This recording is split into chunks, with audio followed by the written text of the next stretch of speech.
వరద బాధితులకు ప్రభుత్వ పరిహారం విషయంలో ప్రతిపక్ష నేత జగన్ రాజకీయాలు చేస్తున్నారని మంత్రులు మండిపడ్డారు. వర్షాలు వరదలను రాజకీయాల కోసం వాడుకోవటం శోచనీయమని మంత్రులు ప్రత్తిపాటి, దేవినేని ఉమా ధ్వజమెత్తారు. ఏసీ గదుల్లో ఉండే జగన్ కు రైతుల కష్టాలేం తెలుసని ప్రశ్నించారు.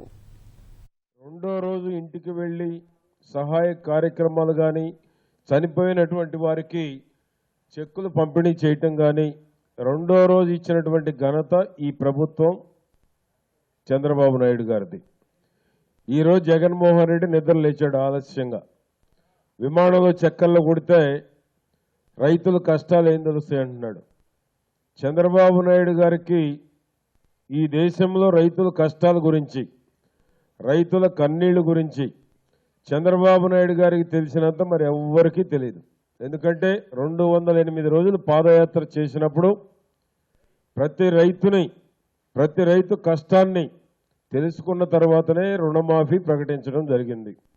నోరుంది కదా, నాలుగుంది కదా అని నిద్ర లేచిన దగ్గర నుంచి అబద్ధాలు, అవాస్తవాలు, అసత్యాలు చెప్పడం తప్ప జగన్మోహన్ రెడ్డి మరొకటి కనపడటం లేదు.